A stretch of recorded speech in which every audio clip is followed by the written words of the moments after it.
Hello everyone and welcome to Medford Anywhere Learning TV. We're glad you're tuned in. We want to give a shout out to our friends at Southern Oregon PBS, KTVL, KDRV, and the Dove Network.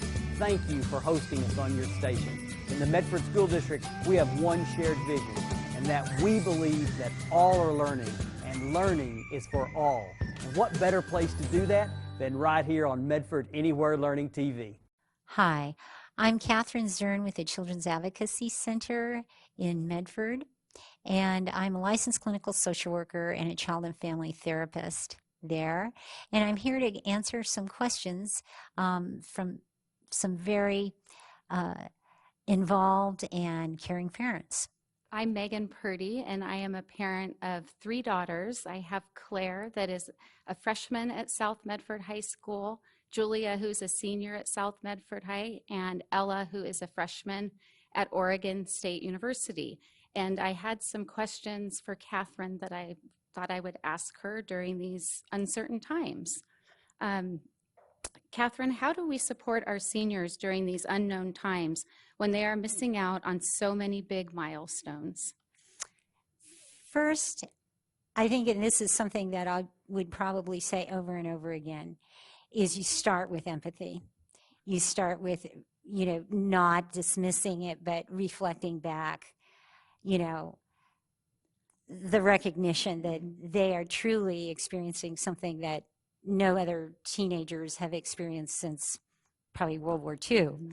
And then I think I think that kids are so creative and they can generate a lot of ideas, but perhaps you can brainstorm with them, how to begin that process. And, one of the things is letting them know that they are truly a unique class. There's going to be no other class that comes along, hopefully, that has this experience, and they have a lot to teach. And I think they can try creating their own rituals, like a class time capsule, help them brainstorm. They can maybe get into some Zoom groups and generate some ideas together. And I think then you want to also make room for the grief. And as well as the opportunity, because these kids know the value of true connection. And they're going to take that out into the world and change. So there's what's called altruism. And I think calling on that altruism with these high school seniors, these college seniors, these 8th grade graduates, about what they're going to carry forward into the world to change it for the better. Thank you. Another question that I have is, how do we help ease their anxiety and fear about the future when we don't necessarily have the answers? Absolutely. Again, starting with empathy and validation. Yeah. And even sharing your own sense of, what that's like for you as well.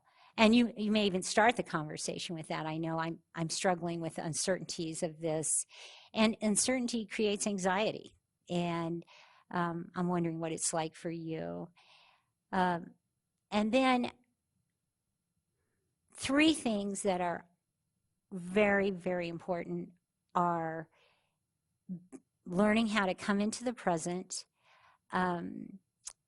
connecting, and then having hope for the future. So when they begin to recognize the anxiety in themselves, one of the things they might be able to do is begin to start to use strategies. Here's the perfect opportunity when they're not when they're not in class or walking down the halls of the school or have 15 things on their agenda, to begin to look inward and to begin to learn mindfulness, to begin to really develop breathing skills. And then how are they going to connect, and who are they going to connect with? And then maybe what they're learning now to take forward into the future. And I know at our home, and talking to a lot of other teenagers, the ones that are getting ready to graduate, so many, they have plans to go to college or to a trade school, or they're going into the military, or they were planning on working. And now they're looking at a time where, oh no, we may not be able to do any of this.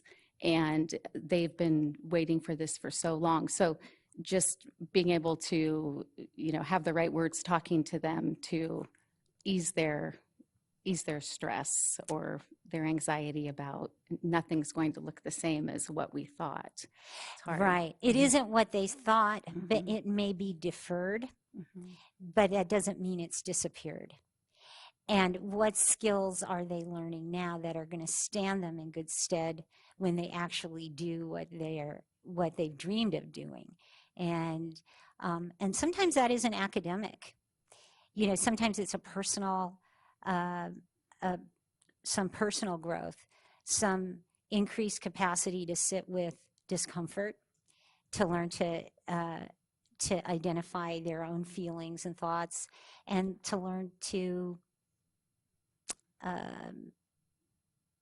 imagine how they want to be in the future. So you're right, it isn't the same. And that you want to acknowledge that it isn't the same. You don't know what you're going to get. And you can still move towards that. And then maybe some concrete steps in how they do that. Thank you. Another question that I had is, how can we help them navigate the social media and the news when there is so much information coming at them? And they read one thing one day, this college is opening, this college is closing. It's a scary time, not just with that, but with people are sick, and it's just they get so much of that through their social media and the news. Right. And I think having, first of all, what are their news sources, and really, maybe picking out 2 or 3 news sources that they're going to attend to. And I would help them kind of figure out a schedule for that. Like, am I watching news all day, or am I going to sit down and watch the PBS NewsHour? And being careful not to go down rabbit holes, and not responding to like a Pavlovian response to everything that's on social media. It's like, okay, yeah. Like, I, for example, am starting to get conspiracy theories sent to me from friends, and I just nod and I move on, because going down those rabbit holes is a way to try to manage your anxiety about making meaning out of something that really doesn't have meaning, right? So just recognizing and sitting with the discomfort of of not knowing. But I would say guard against the rabbit trails. Thank you.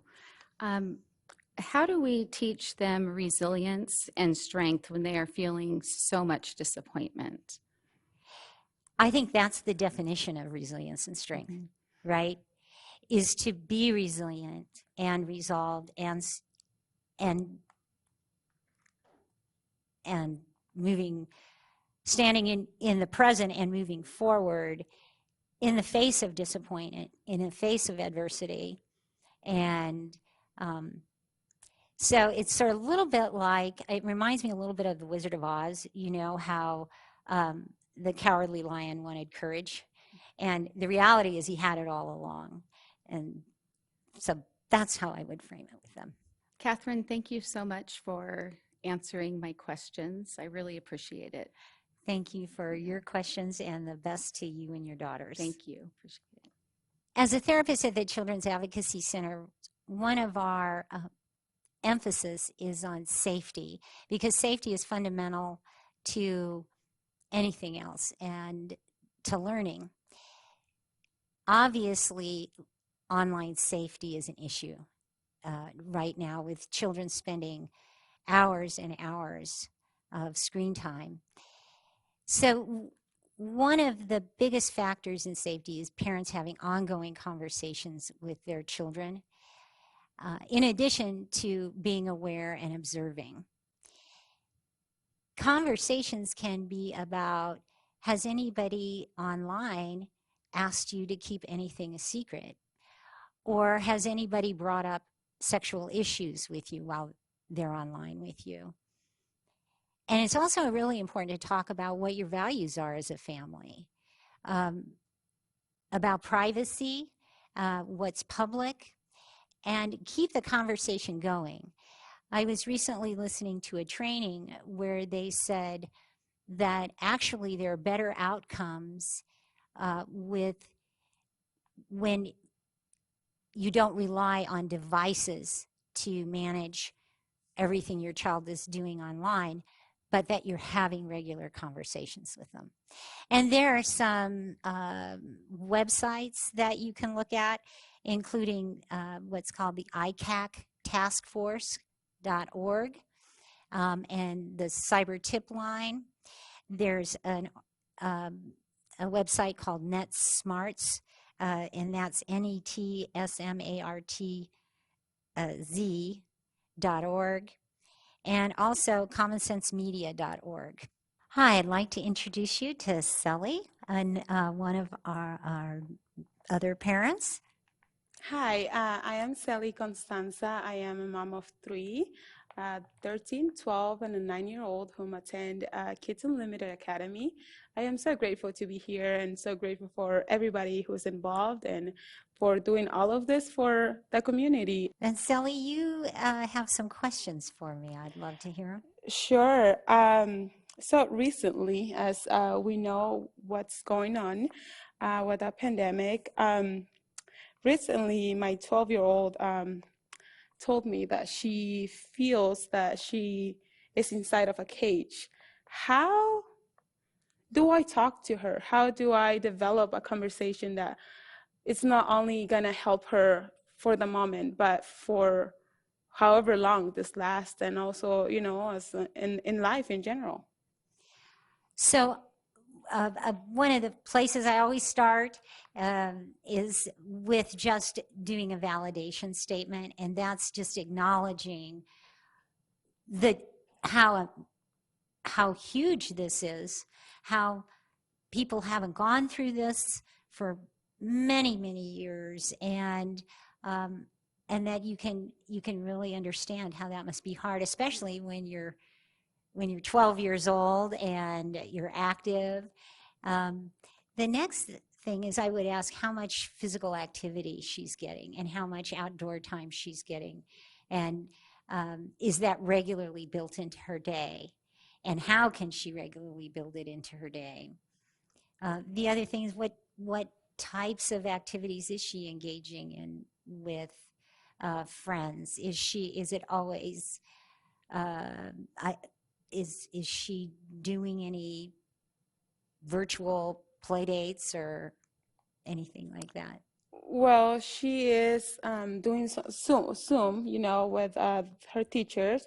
And also as part of our church, they do like a Tuesday night activity. And that's helpful. They always look forward for that. But just not being able to go and do what a preteen would do, go to the mall or go to the park and do those kind of things, it's really hard on them. And, you know, for me, it's only, as a parent, there's only so much that I can do because I do feel all burned out as well. Right. So your energy becomes limited. So it's sort of like how everybody in the house does self-care. So I really want to emphasize the need for physical activity, for regular physical activity, and for getting outdoors. We're lucky that we're not living in a crowded urban area where we can actually get out and go for a walk. And maybe that's something, a ritual that you're able to do with her in the evening, or I would just brainstorm with her what she would like to do in the way of moving. And then also helping her to begin to maybe practice some mindfulness activities, just to sort of center herself and ground herself.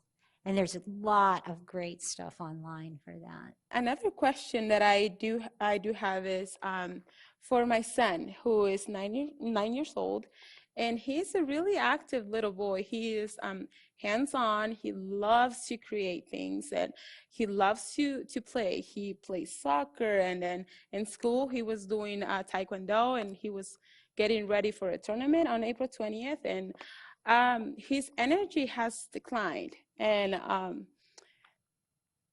lately he has been telling me that he has major headaches, and he actually, I'm worried about him, about his mental health at this point, where he has cried once that I know of.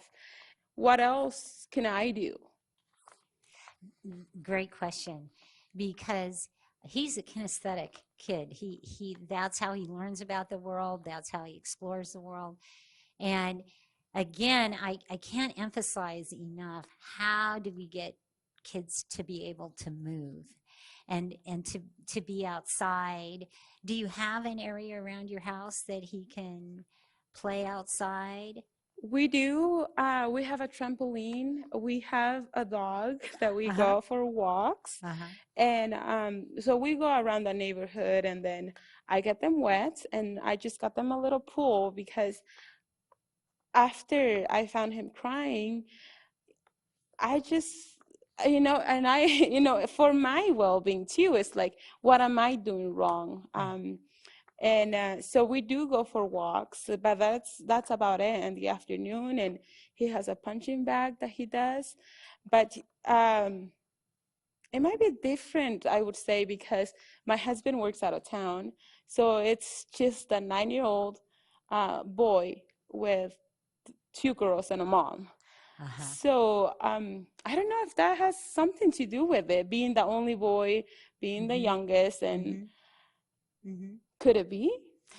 That sounds certainly possible. He's wanting to relate to somebody like him, and there are a number of factors. One of the questions that I hear you asking is, at what point should I be worried about depression Exactly. or anxiety? Yes.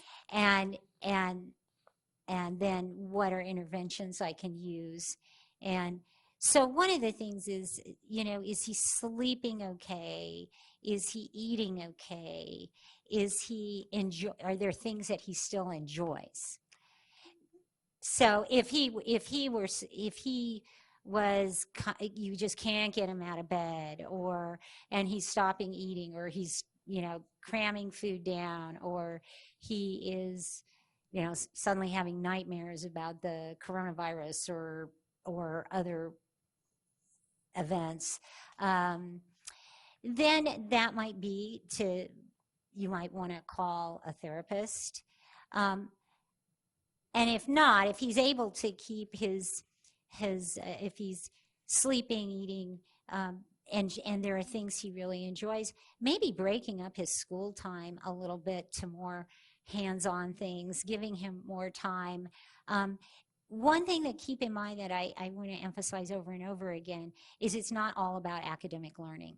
It's also about learning to deal with big feelings. Yeah, I know. I am feeling cooped up and very lonely, and I wonder what that's like for you, and to begin to identify those feelings, and what can you do when you have that feeling, because there's a lot of kids out there having that feeling, right? Thank you so much. One more question that I have is for us parents.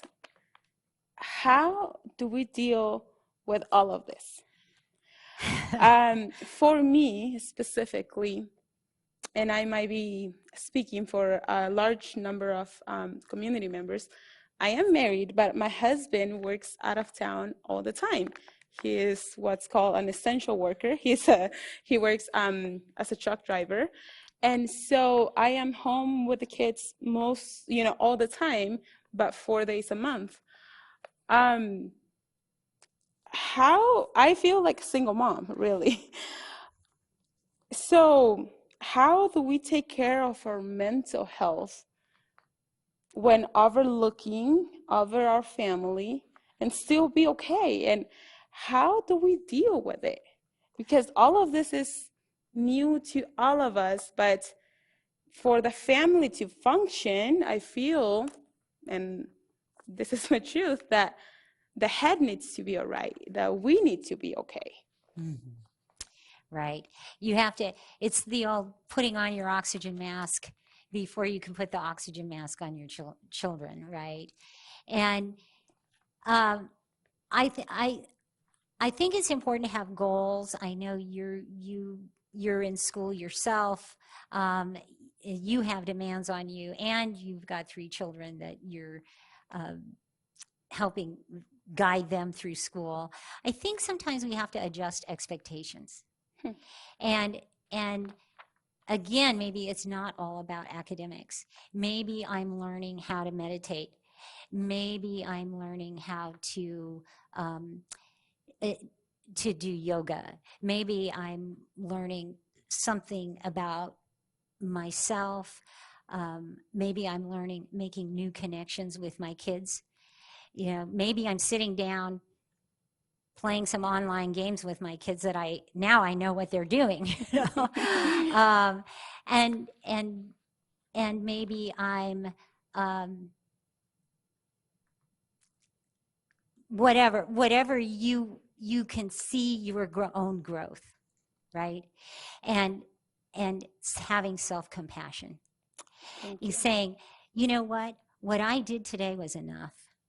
And my kids, they got up, they ate breakfast, they did some of their work, they ate lunch, they played outside, they made a drawing, we had a great talk, and they're safe.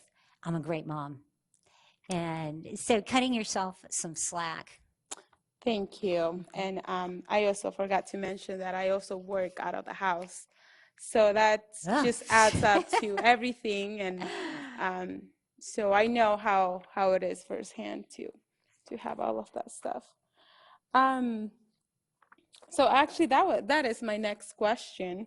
As parents who are working out of the house, we stress if our kids will pass all of their classes, and me being a student myself, I struggle finding balance and peace of mind sometimes. And we worried about the grades at this point, or just, do we worry about the grades at this point, or just making sure that we are okay and surviving? I think what you do is you celebrate the small victories. You know, you don't have to celebrate the whole class. You can celebrate getting the paper done. You can celebrate. You can pat yourself on the back for eating nutritionally. You can give yourself recognition for doing some kind of physical activity. I think the emphasis has to be on the small steps. We used to call it the small dance. And giving your children and yourself recognition for following through with that. Thank you. And my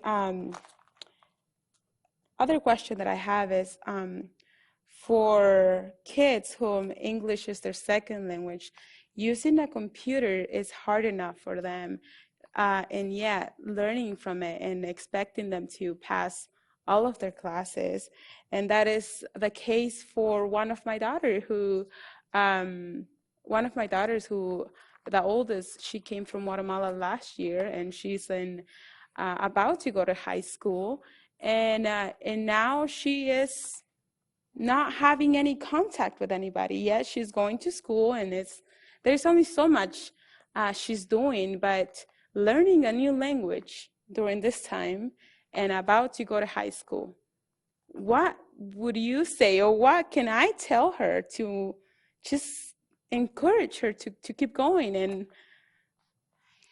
is it gonna be okay? I think for you, knowing that it is going to be okay and that she is going to get it, and I would say maybe rather than formal learning, having her try other informal ways, like the television, or you know, a TV show that's one of her favorites, or if you have a, you know, a group of kids that at your church or something like that, that she can Zoom with every day and just have fun, you know, learning it, rather than doing it in the formal online way. And maybe even music. Just let her work on learning some new songs. I would just allow her to have some fun with it. Awesome. I tell you, I think the parents are really the heroes. Parents and the teachers are, and the essential workers are real heroes. I don't know how parents are doing it. So my hat is off to you. Thank you, likewise. If you can be thinking in terms of, again, regulating, connecting, and instilling hope, and doing a little bit of that every day. And so for regulating, you can learn breathing. It doesn't have to be, you know, 15-minute meditations. It can be small breath practices. With kids a lot, I like to use bubble breath, where I imagine breathing in and then imagine blowing the biggest bubble I can, so that the out breath is a little bit longer than the in breath. Or you can do 6 counts in, 6 counts out. There are breathing apps. There's an app called Breathe, where you can really set the length of time you're breathing. And sometimes I need something to breathe with when I'm dysregulated. There's also Calm and Headspace. There's a lot of different apps you can use to help guide your quiet time. And another thing is grounding and centering, and that can be that's as simple as moving the toes in your shoes, or pressing your heels into the floor. There is a strategy called 5-4-3-2-1 that we teach every child that comes through our offices. And you can even do it with your child. You name 5 things you see, 5 things you hear, 5 sensations that you feel, then 4, then 3, then 2, then 1. And then as for connecting, I think finding ways for yourself to connect with people who affirm you and who can listen compassionately to you. And also, it's the little things, the day-to-day. When I go to the grocery store and I'm wearing my mask, I make intention to smile at people with my eyes.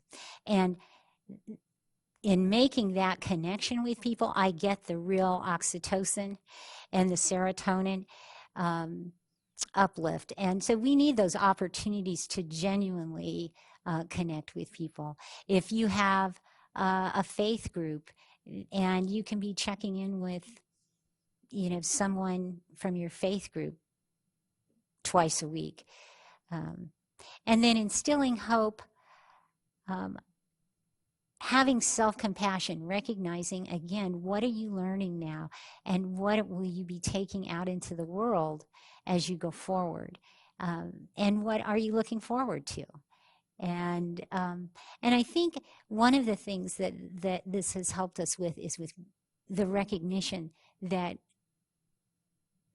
connection is important, and perhaps this will all change us all for the better. I want to thank the parents who've been very generous with their time and the conflicts that they're experiencing. And I want to thank you for joining us here on Medford Anywhere Learning TV. Thanks for tuning in to Medford Anywhere Learning TV. Medford School District is a place where all are learning, and learning is for all.